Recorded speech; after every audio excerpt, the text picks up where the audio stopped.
चलिए बच्चों, आज देखने वाले एम्पियर सर्किटल लॉ। सबसे पहले देखेंगे एम्पियर सर्किटल लॉ क्या होता है। कहता है कि statement the line integral multiple, कहता है the line integral magnetic field around a close path equal to the absolute permittivity mu times the net current in close the path. यानी mathematically हम लोग इसको लिख सकते हैं, इसको बोलते हैं हम लोग लाइन इंटीग्रल। लाइन इंटीग्रल क्या है? Line integral magnetic field around close path is equal to absolute में, ये जो है आपका क्लोज पाथ में क्लियर है। बी डी एल, यानी बी डी एल क्या हो गया, लिखा हुआ क्लोज पाथ के लिए हम लोग बुलाएंगे magnetic field B D L बराबर म्यू नॉट आई आएगा। क्या आएगा? Mu naught I. Time current का कितना टाइम्स होता है? Mu naught times. कितना टाइम्स है? ये है आपका स्टेटमेंट। अब इसको हम लोग चलते हैं, देखते हैं, प्रूफ करते हैं कैसे इसको हम लोग प्रूफ करने वाले हैं। ठीक है, चलिए देखिए, एक हम पहले लूप बनाए, एक एम्पियर लूप है, ये सेंटर ओ हो गया, इसकी रेडियस आर है, ये करंट एलिमेंट मान लेते हैं इसका डी एल। इसकी करंट एलिमेंट कितनी है? D L. ये यहाँ से यहाँ तक आपका करंट एलिमेंट है, जहाँ से हम लोग मैग्नेटिक फील्ड जो होता है वो करंट एलिमेंट से ही बनता है। ठीक है, करंट एलिमेंट से ही मैग्नेटिक फील्ड बनता है। ठीक है, ये एम्पियर सर्किटल क्लोज लूप है जिसमें आई करंट, ये है मेरा आई करंट, इधर से फ्लो हो रहा है। तो यहाँ पर अगर पूछा जाए कि इसमें क्या है, तो लेट मान सकते हैं इसको प्रूव करने के लिए। लेट बी क्या है, यहाँ पर लेट मान लेते हैं बी आपका है मैग्नेटिक फील्ड।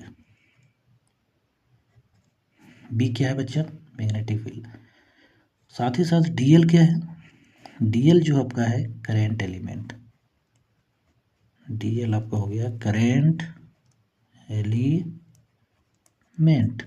ये आपका क्या हो गया? रेडियस। ये आपका क्या हो गया? रेडियस। ये क्या हो गया? Radius of circle. ये जो सर्कुलर पाथ बना हुआ है सर्कल। आई क्या है? Current carrying wire. आई क्या हो गया? Current carrying wire. ठीक है, चलिए अब हम लोग देखेंगे क्या, इसका मैग्नेटिक फील्ड निकालते हैं। अगर इसको प्रूव करते हैं, नाउ अगर हम लोग बी डॉट डी एल निकालते हैं, ये दोनों डॉट प्रोडक्ट है, तो टूटेगा B D L cos theta. अब यहाँ हम लोग अगर यदि थीटा का वैल्यू 0 डिग्री, क्यों थीटा का वैल्यू 0 डिग्री आया? बी और डी एल, मैग्नेटिक फील्ड और डी एल का देखो डायरेक्शन दोनों सेम डायरेक्शन में है। ठीक है, इसलिए यहाँ पर आ गया theta.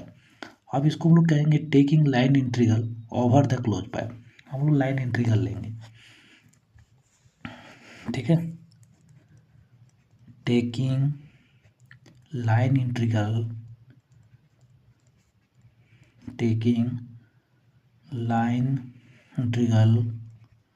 Over the close path.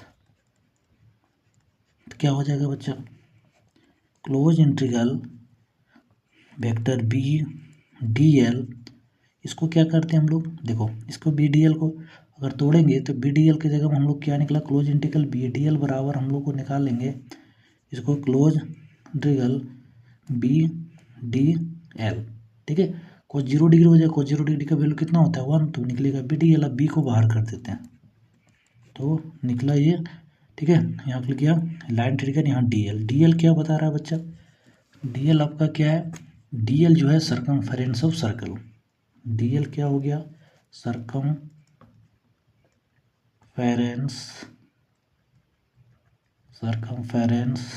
Of circle. अब इस डी एल का फॉर्मूला सरकमफेरेंस का होता है 2 पाई आर। आर की जगह में मेरे पास ए, इसलिए क्या लिखाएगा? B into 2 pi A.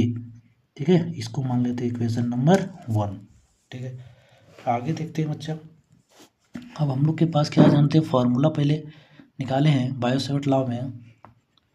We have, मेरे पास एक फॉर्मूला है बी बराबर me not 4 pi 2 I bye A.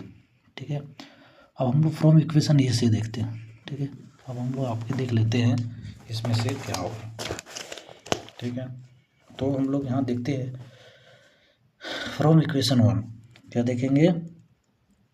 From equation 1, इसलिए बी इजकल टू निकलेगा मी नॉट 4 पाई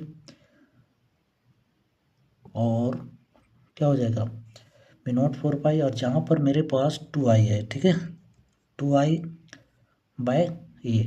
और इसके जगह हम लोग क्या लिखेंगे, ये जो मी नॉट का बी का वैल्यू मेरे पास आ गया, साथ ही साथ मेरे पास dl का वैल्यू कितना है 2 पाई है। तो ये से ये कैंसिल हो गया, पाई से पाई कैंसिल हो गया, ये 2 से 2 कट गया, यानी मेरे पास आ गया line integral vector B dot vector dl equal to mu naught I.